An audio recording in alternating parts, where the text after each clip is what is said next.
सांडी अनेकत्व सांडी, तेच आहे ब्रह्मांडी रूप तुझे. म्हणे गोरा कुंभार नाही रूपरेख, तेच तुझे सुख नामदेवा.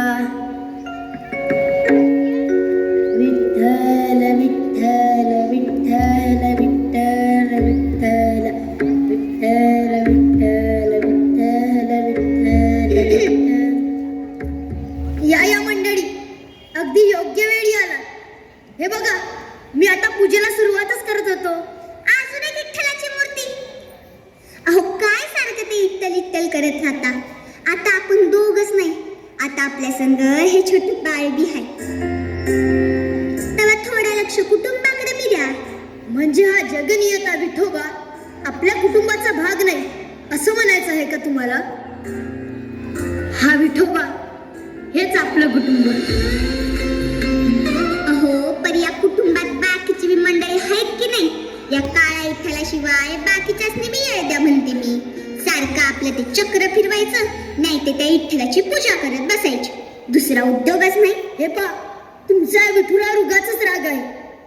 तो या जगाची चक्र चालवतो म्हणून आपल्यासारख्या मातीच्या गोड्यांना आकार मिळतो. सगळी त्याची कृपा आहे. माझ्या आयुष्यात तुमच्यासारखी पत्नी येणे, आपल्या दोघांच्या संसाराला या चिमुकल्या गोंडस बाळाच्या रूपानं सुख येणे, ही सगळी त्याचीच कृपा. मग त्याला विसरून कसं चालेल? ऐकता ना, त्याला इसरा असं कुठं म्हणते मी. पण या छोट्या लेकराकडं जरा लक्ष द्याल की नाही? ज्या भक्तीनं तुम्ही त्या विठ्ठलाच्या मूर्तीला लोणी लावता ना, त्याच भक्तीनं या चिमुकल्यालाही खाऊ पिऊ घाला म्हणते मी. नाही तर त्याच्याला वाटेला येते माती. तुम्ही विनाकारण वाद घालत आहात. हे बघा, मी धुणं भांडी करून इरीवर जाऊन पाणी भरून येते. तवसर या चक्री लक्ष ठेवा. आणि हो, मी येईपर्यंत त्या विठ्ठलापाशी जाऊ नका, नाहीतर माझं पोर बसायचं रडत आणि तुम्ही बसायचं भजन करत. आले म्या. श्री हरी विठ्ठल. काय बोलावं हिला?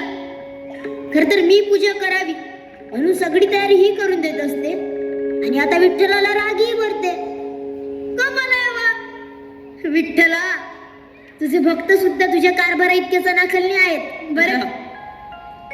चला आता तुम्ही इथे बसा बरं, आणि आई येईपर्यंत शांत राहायचं, त्रास द्यायचा नाही. आपण दोघं मिळून विठ्ठलाची पूजा करूया. मी तुमच्यासाठी काही मातीची खेळणी बनवून ठेवतो, पण त्याआधी माती भिजवायला हवी. विठ्ठल विठ्ठल विठ्ठल विठ्ठल विठ्ठल विठ्ठल विठ्ठल विठ्ठल विठ्ठल विठ्ठल विठ्ठल.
या दगडी मूर्तीने तुमच्या तपा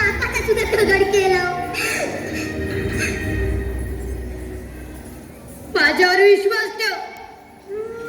ते काय झालं, कधी घडलं याची मला काही कल्पना नाही. माझ्या पायाखाली कोण आहे याची मला जाणीव सुद्धा झाली नाही. मी स्वतःच्या लेकराचा जीव घेईल का? नाही, तुम्ही जीव घेतलाच नाही. योच आहे पापाचा धनी. विठ्ठला, हे काय आखरीत घडलं? भगवंता, कोणत्या पापाची बळ भोगतोय आम्ही? असा कोपलास आमच्यावर. कोप करतोयस की आमच्यावर? आता एका माऊलीचं कोप काय असतो हेच तुला दाखवतो. आता ह्याला इथे ठेवायचं नाही. आता ह्याचे तुकडेच केले पाहिजेत. खबरदार मला स्पर्श कराल तर. विठ्ठला, विठ्ठला, विठ्ठला, विठ्ठला. अजून मी त्या क्रूर विठ्ठलाचंच नाव घेत आहे. जगात कोणी याचं नाव घेणार नाही असा शाप आहे का आईचा या जगाच्या बापाला. असा अनर्थ करू नकोस. उठ पोरा, तुझी भक्ती, श्रद्धा, तुझा आढळ विश्वास पाहून आम्ही प्रसन्न झालो. घरादारावर संकटाचा आभाळ कोसळलं असतानाही तुझ्या भक्तीचा आणि विश्वासाचा चिरा ढळला नाही. मला तुमचे चरण स्पर्श करता येणार नाही. माझं पोर मेलंय. माते, तुझंही भाग्य थोर. आपल्या एकुलत्या एक पुत्रासाठी तू भगवंताशी संघर्ष केलास. मग तुमचं दुःख मला कसं पाहावेल बरे? तुमच्या भक्तीचं महात्म्य जगाचे नियमही बदलते.